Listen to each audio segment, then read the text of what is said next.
Hello అండి, welcome to one more mini vlog. ఇక్కడ నుంచి మన ఛానల్లో వ్లాగ్ స్టార్ట్ చేయాలనుకుంటున్నానండి. చాలా బాగుంటాయి వ్లాగ్స్ అనేవి, ఇంట్రెస్ట్గా ఉంటాయి. కుకింగ్తో సహా ఈ వ్లాగ్స్ కంటిన్యూ చేయాలనుకుంటున్నాను. మళ్ళీ దీంతో పాటుగా నేను మీ మధ్య కొద్దిగా గ్యాప్ ఇచ్చాను వీడియోస్ కదా, ఆ వీడియోస్ ఎందుకు గ్యాప్ ఇచ్చానని యూట్యూబ్లో, ఇన్స్టాగ్రామ్లో పర్సనల్గా నాకు తెలిసిన వాళ్ళు కూడా ఫోన్ చేసి అడుగుతున్నారు. ఆ అడిగే క్వశ్చన్కి ఈరోజు నేను క్లారిఫై ఇవ్వాలనుకుంటున్నాను. చాలామందికి తెలుసు, ఎందుకంటే నేను ఆపేలేదు, కొద్ది గ్యాప్ వచ్చింది అంతేనండి. వ్లాగ్ చూస్తూ కంటిన్యూ చేద్దామండి.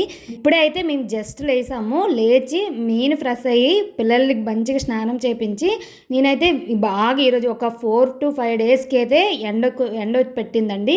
కంటిన్యూస్గా వర్షం పడుతూనే ఉంది, అస్సలకి తెరిపి ఇవ్వట్లేదు. ఈ తెరిపి ఇవ్వకపోవడానికి బట్టలు అయితే చాలా అలానే పడిపోయి ఉన్నాయి. ఈరోజు వీకెండ్ కాబట్టి, సెలవు కాబట్టి, ఇంటి దగ్గర నేను మా వారు ఉన్నాం కాబట్టి ఎలా అయినా బట్టలన్నీ ఉతికేద్దాం అనేసి ఇంకా బెడ్షీట్లు, కార్పెట్లు, మా వారి ఆఫీస్ డ్రెస్సెస్, నార్మల్ డ్రెస్సెస్, మాడ డ్రెస్సెస్ అన్నీ ఉతికేసాను. ఉతికేసిన బట్టలు ఒక్కొక్కటిగా డ్రై చేసి ఆరబెట్టేస్తున్నాను అనమాట. ఇది మా క్వార్టర్ పక్కనే అనమాట ప్లేస్ ఉంటే ఒక మామిడి చెట్టుకి తాడు కట్టేసి ఇంకా అక్కడ బట్టలు ఆరేస్తున్నాను. మళ్ళీ ఎండ కూడా చాలా బాగా వస్తుంది ఆ ప్లేస్లోకి, అందుకోసమే చక్కగా బట్టలన్నీ ఆరబెట్టేస్తున్నాను అనమాట. చాలా బాగా ఎండిపోతాయి. ఇవి అయితే పనులు అయిపోయాయండి, బట్టలన్నీ ఆరబెట్టేశాను. ఇప్పుడైతే చాలా ఆకలేసేస్తుంది, టైం కూడా ఎక్కువ అయిపోయిందనేసి కిచెన్ రూమ్లోకి వెళ్ళిపోయాము. మార్నింగ్ ఎవరికైనా ఆడవాళ్ళకి మ్యాక్సిమం 90% మార్నింగ్ స్టార్ట్ అయ్యేది కిచెన్లోనే, ఎండ్ అయ్యేది కూడా కిచెన్లోనేనండి. ఇంకా పిల్లలకు కూడా చాలా ఆకలేసేస్తుంది. ఫ్రిడ్జ్ తీసి చూసేసరికి కొద్దిగా దోశ బ్యాటర్ అయితే ఉంది. ఆ దోశ బ్యాటర్తో పిల్లలు నేను దోశ వేసుకుందాం, మా వారైతే కొద్దిగా ఆఫీస్ వర్క్ ఉందనేసి అన్ని పనులు చేసి వెళ్ళిపోయారు. తను కొద్దిగా హెల్ప్ చేశారు. ఇంకా వారు వచ్చినలోగా తర్వాత తనకి ఏదైనా పెడదామనేసి, మాకైతే ఇంకా మా పెద్దోడికి చాలా ఆకలేసేస్తుంది. అమ్మ దోశ పెట్టు అని అంటున్నాడు. సరే ఒక 5 నిమిషాలు ఉండరా పెట్టేస్తానని అంటున్నాను. ఇంకా దోశ అయితే ఇంకా కాలుతూ ఉంది. వాడికైతే పెట్టమ్మా అంటూనే ఉన్నాడు. వాడికైతే కొద్దిగా ఆయిల్ వేస్తూ ఉంటాను దోశలో ఎక్కువగానే, నాకైతే కొద్దిగా క్వాంటిటీ తగ్గిస్తూ ఉంటాను ఆయిల్. కానీ చాలా బాగుంటుంది దోశ అనేది. కొందరికి క్రిస్పీగా ఇష్టం, కొందరికి సాఫ్ట్గా ఉంటాయి ఇష్టము. కానీ మా పిల్లలకి సాఫ్ట్గానే పెడుతూ ఉంటాను, వాళ్ళు తినడానికి కూడా కంఫర్ట్గా తింటారు. క్రిస్పీ అయితే అవి ఒక అప్పడాల్లా తింటారు అనమాట. ఇంకా సాఫ్ట్గా చేసుకున్న తర్వాత మా పిల్లలకి ఇచ్చేసి దోశని నేను కూడా తీసుకున్నాను. చట్నీలో దోశను తింటున్నాను, దోశని చట్నీలో తింటాను, అట్లా తింటాను అనమాట. ఇంకా మా వారు లేరు కాబట్టి దోశని చక్కగా మా ముగ్గురు వేసుకొని చక్కగా షేర్ చేసుకొని తినేస్తున్నాం అనమాట. ఎక్కువగా మ్యాక్సిమం మా పిల్లలకి ఇడ్లీ, దోశ, రోటీ, ప్రోటీన్ ఫుడ్డే ఇవ్వాలనుకుంటాను మ్యాక్సిమము. ఎందుకంటే వీలున్నప్పుడు, టైం ఉన్నప్పుడే వాళ్ళు తినేది తక్కువగా తింటారు కాబట్టి మంచి ఫుడ్నే ఇవ్వాలనుకుంటాను. వాళ్ళు చక్కగా తినిన తర్వాత ఇంకా సింక్లో ఉన్న గిన్నెలన్నీ దోమేసి వాళ్ళతో కొద్దిగా టైం స్పెండ్ చేస్తానన్నమాట. టైం చాలా తక్కువగా ఉంటుంది డేలో. అంటే నేను ఎందుకంటే ఆ వీడియో చెప్తానండి కంపల్సరీ. ఇప్పుడు మాత్రం నేనైతే బ్యూటీషియన్ కోర్స్ నేర్చుకుంటున్నాను, అందుకోసమే తెల్లవారి మార్నింగ్ 6 లేచి ఇంకా ఫుడ్ని అంతా ప్రిపేర్ చేసుకొని ఇంకా 8:30కి క్లాస్ రూమ్కి వెళ్ళి మొత్తం బ్యూటీషియన్ కోర్స్ మొత్తం నేర్చుకుంటున్నాను అనమాట. 4 months. ఇక మార్నింగ్ వెళ్ళిపోయి 1:30 అయిపోతుంది ఇంటి దగ్గరికి వచ్చేసరికి. ఇంకా వీళ్ళతో కూడా స్పెండ్ చేసిన తక్కువ ఉంటుందని వీకెండ్లో తప్పకుండా వాళ్ళతో ఎక్కువగా స్పెండ్ చేసుకుంటాను. ఇంకా మా వారి మధ్యలో వచ్చి వాళ్ళకైతే ఏం చేయాలంటే కొద్దిగా నాకు స్పీడ్గా అయిపోయేది ఏదైనా చేయాలంటే మ్యాగీ క్విక్గా అయిపోతుందని క్విక్గా పెట్టేశాను. ఇవి వచ్చిన బాసనలు మళ్ళీ మా వారు వచ్చిన తర్వాత కొద్ది సామాన్లు అయ్యేవి, అవి కూడా తోమేసి మధ్యాహ్నం టైం అయిపోయింది కదా, మధ్యాహ్నం కోసం అయితే నేను ఇంకా గ్యాస్ పైన అయితే రైస్ పెట్టేశాను. ఇంకా ఇప్పుడు వీకెండ్ కాబట్టి ఈరోజు ఎక్కువ టైం ఉంటుంది కాబట్టి ఈ టైంలోనే ఏదైనా చేయాలనుకుంటే చేసుకోవాలనేసి ఫ్రిడ్జ్లో స్టోర్ చేసుకున్న పాలు మిగిడి ఉంటుంది కదా, అది నెయ్యి చేసుకుందాం అనేసి ఇందులో నెయ్యి ప్రిపేర్ చేసుకున్నలోన ఒక పక్క రైస్ పెట్టేసాను, ఒక పక్క రసం పెట్టేశాను. ఇది మిక్సీ చేసి ప్రాసెస్ అయ్యేలో రసము రైస్ అయిపోతుంది కదా, ఒక సైడ్ కర్రీ పెట్టేద్దాం, ఒక సైడ్ నెయ్యి కూడా పెట్టేద్దాం అనేసి ఇంకా ప్రిపేర్ చేసుకుంటున్నాను. ఇప్పుడైతే నెయ్యి ఇప్పుడు బాక్స్లో మినిమం ఇది ఒక 3 weeks అనుకుంటాను, 3 weeks అలా స్టోర్ చేసుకున్నాను. చాలా పర్ఫెక్ట్గా వస్తుందన్నమాట. ఫ్రిడ్జ్ కూడా ఎప్పుడు మ్యాక్సిమం కరెంట్ ఆఫ్ అయితే ఆఫ్ అవుతుంది కానీ మ్యాక్సిమం ఉంటుంది కాబట్టి చక్కగా ఫ్రెష్గానే ఉంటుంది. ఇంకా తీసుకున్న మిగిలిన మొత్తాన్ని ఒక మిక్సీ జార్లో, పెద్ద మిక్సీ జార్ ఉంటుంది కదా, పెద్ద జార్ అనేది, ఆ జార్లో వేసేసుకున్నాను. నా బాధ చూడాలి, ఆ ఉండే ఐస్ క్యూబ్ని తీయలేక పిచ్చి తలప్రాణం తోకకు వచ్చేసిందండి.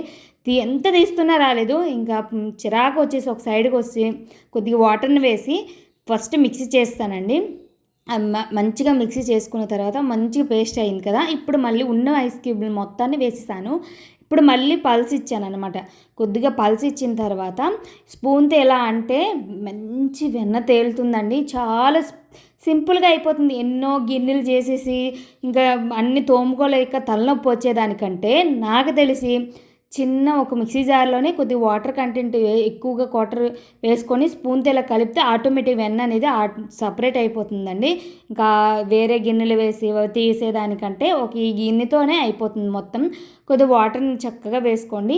మళ్ళీ ఐస్ వాటర్ ఉంటే ఐస్ వాటర్ వేసుకోండి. క్లైమేట్ బట్టి వేసుకోండి అనమాట. నెయ్యిని చూసుకొని, అంటే ఎండాకాలం అయితే మ్యాక్సిమం కోల్డ్ వాటర్ వేసుకోండి. చలికాలం అయితే కొద్ది గోరువెచ్చని వాటర్ వేసుకుంటే ఆటోమేటిక్ వెన్న అది ఆటోమేటిక్ సపరేట్ అయిపోతుంది. చూస్తున్నారు కదా, చక్కగా వాటర్ వేసి ఆటోమేటిక్గా వెన్న సపరేట్ అయిపోయింది. దాన్ని మళ్ళీ అందులో ఉన్న వాటర్ని రిమూవ్ చేసి మళ్ళీ మంచి నీటిని వేసి చక్కగా మంచి కడుక్కుంటే మనకి గోదావరి అనేది తక్కువగా వస్తుంది, నెయ్యి అనేది ఎక్కువ క్వాంటిటీలో వస్తుంది అనమాట. మనం శుభ్రంగా కడుక్కోకపోతే ఇంకా గోదావరి అనేది ఎక్కువ క్వాంటిటీలో ఉండిపోతుంది. గోదావరి అంటే అంటారు కదా, అడుగును ఉండిపోతుంది నెయ్యిలో మరగబెట్టిన తర్వాత, అదనమాట. చూసారు కదా ఎంత చక్కగా వచ్చింది, చాలా బాగా వస్తుంది. మ్యాక్సిమం మా ఇంట్లో ఎక్కువగా రోటీలతోని కానీ మళ్ళీ మనం పండుగలు చేసుకుంటూ ఉంటాము ప్రసాదాలు అనేసి, సేమియాలోకి చాలా బాగా యూజ్ అవుతుంది నెయ్యి. మళ్ళీ కొనుక్కునే దానికంటే మనం హోమ్ మేడ్గా తయారు చేసుకుంటే ఆ ఫ్లేవర్ కానీ టేస్ట్ కానీ చాలా బాగా వస్తుంది. మొత్తం ముద్దగా అన్నీ తీసేస్తానమాట వాటర్ లేకుండా. తీసుకున్న ముద్దలు దాన్ని ఇంకా అన్నము చారు అయిపోయింది. చారుని తాలింపు పెట్టేశాను. ఇప్పుడు నెయ్యినైతే స్టవ్ ఒక సైడ్కి పెట్టేశాను. ఇది మరుగుతున్న లోపల మనం టేస్టీగా మనం ఎగ్ కర్రీ చేసేసుకుందామండి. ఇది మరుగుతుంటుంది కదా, ఈ మరిగినలోన నేను డిఫరెంట్గా టేస్టీగా ఒక ఎగ్ కర్రీని చూపిస్తాను. చాలా బాగుంటుంది. ఈ నెయ్యిని అనేది సిమ్లో మరగబెట్టుకోండి. ఇలా నెయ్యిలాగా వచ్చేసింది అనేసి వెంటనే కొందరు వేసేస్తుంటారు. అలా దానికంటే మంచిగా మరగబెట్టుకుంటేనే మంచి కలర్ వచ్చిన తర్వాత మంచి సువాసనగా చాలా బాగుంటుంది. ఈరోజు మీతో మంచి ఎగ్ కర్రీ రెసిపీని షేర్ చేసుకుంటాను. చాలా బాగుంటుంది, ఎంత టేస్టీగా ఉంటుంది. అందుకోసమే నేను స్టవ్ పైన అయితే ఒక కడాయిని పెట్టేసి ఫ్లేమ్ని మీడియం ఫ్లేమ్లో పెట్టేశాను. ఇప్పుడైతే కర్రీ ప్రాసెస్ చూడండి. ఒక సైడ్ అయితే మనకు నెయ్యి అవుతుంది. నెయ్యిని అనేది ఫ్లేమ్ని సిమ్లో పెట్టేశాను. ఈ కర్రీ అవుతుండగా చూస్తూ ఉంటాననేసి ఇప్పుడైతే కడాయి హీట్ అయిన తర్వాత ఆయిల్ వేసేసుకున్నాను. ఆయిల్ వేసుకున్న తర్వాత కాసేంత జీలకర్ర కూడా వేసి, మన అక్కడ పచ్చిమిరపకాయలు ఉన్నాయి, గొప్పగా ఘాటుగా ఉన్నాయండి, మా గార్డెన్లో పండుతున్నాయి. ఎంత కారంగా ఉన్నాయంటే అంత కారం. ఒకటి వేస్తే ఎక్కువ వేసామంటే చాలా కారం అయిపోతుంది కర్రీ. అలా అనేసి కొద్దిగా ఒక చిల్లీ వేసాను. దాంట్లో కొద్ది కరివేపాకు వేసి మంచి ఫ్లేవర్ మంచిగా వేగిన తర్వాత కొద్ది క్వాంటిటీ ఎక్కువ ఆనియన్సే పడతాయి ఈ కర్రీకి.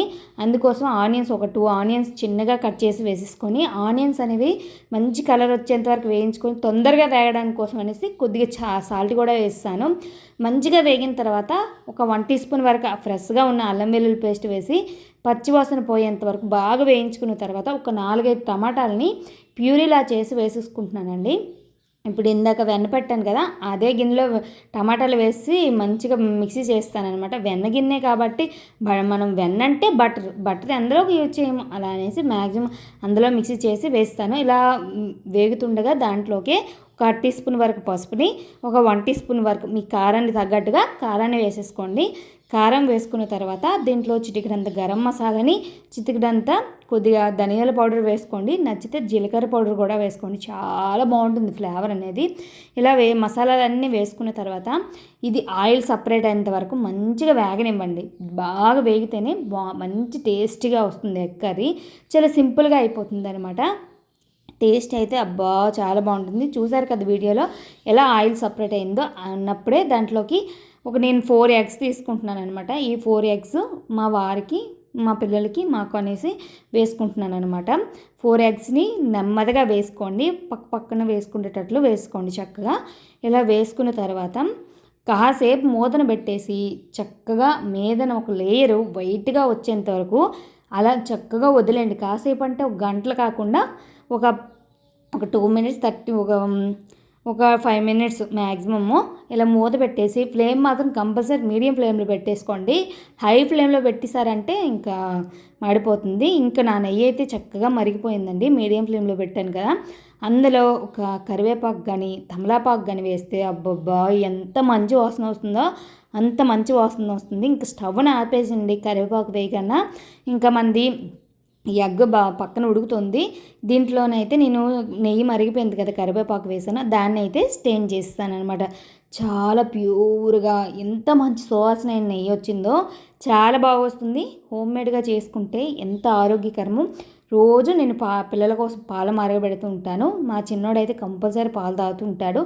వాడికి మరగబెట్టగా పైన వచ్చి లేయర్ అలా సపరేట్ చేసి ఫ్రిడ్జ్లో పెట్టుకున్నామంటే ఎప్పుడు కావాలంటే అప్పుడు నేను చక్కగా చేసేసుకొని మనం ఎప్పుడు కావాలంటే అప్పుడు యూజ్ చేసేసుకోవచ్చు బయట కొనేదానికంటే.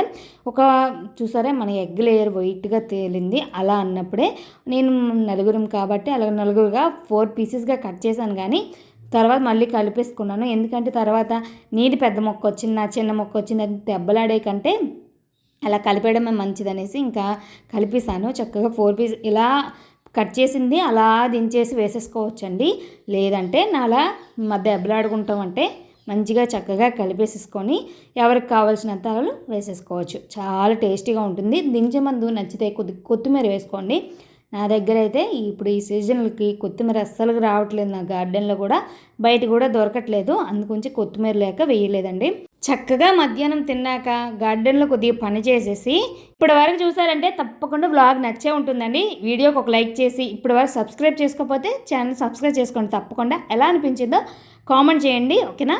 ఉంటారు మరి. నెక్స్ట్ వ్లాగ్లో మళ్ళీ కలుద్దాం. ఓకేనా? బాయ్.